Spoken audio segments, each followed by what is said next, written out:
The government is committed to the rule of law and an international rules-based order. Hence, it is keeping documentation on China's acts of bullying and unlawful behavior on the high seas in the country's exclusive economic zone, while dutifully filing diplomatic protests against Beijing, which has caught the eye of more and more countries.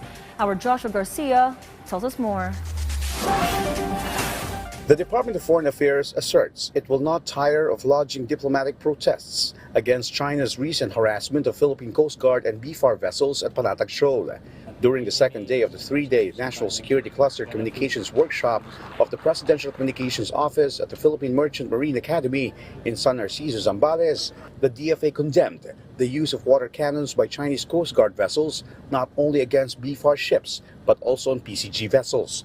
According to Foreign Affairs spokesperson Ambassador Maria Teresita Daza, they filed a summons yesterday along a diplomatic protest with the Chinese embassy to seek clarification on the incident, along with orders for the Chinese vessels to immediately leave Philippine territory. China's aggressive actions, particularly its water cannon, have caused damage to the vessels, the PCG and the BFAR. The Philippines demanded the Chinese vessel leave Bajo de Masinloc and its vicinity immediately. This marks the 20th diplomatic protest filed by the DFA this year, adding up to over 100 protests since President Ferdinand R. Marcos Jr. took office.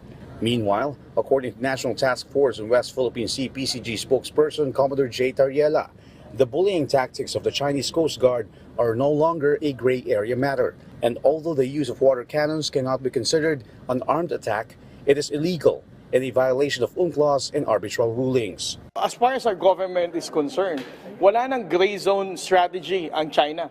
For us, all of their actions that they're doing there are just basically unlawful actions, and they are offenders of the international law. Tariela added that their transparency strategy is effective, which they can show not only Filipinos but the entire world of China's true narrative that contradicts its claim of being a responsible nation, garnering support for the Philippines. The DFA is gathering more information and evidence alongside studying whether to file another diplomatic protest related to the alleged targeting of the Philippine flag, which was caught in the railings and radar equipment damaged by the water cannon from the Chinese Coast Guard vessel. Joshua Garcia from the National TV Network for a new and better Philippines.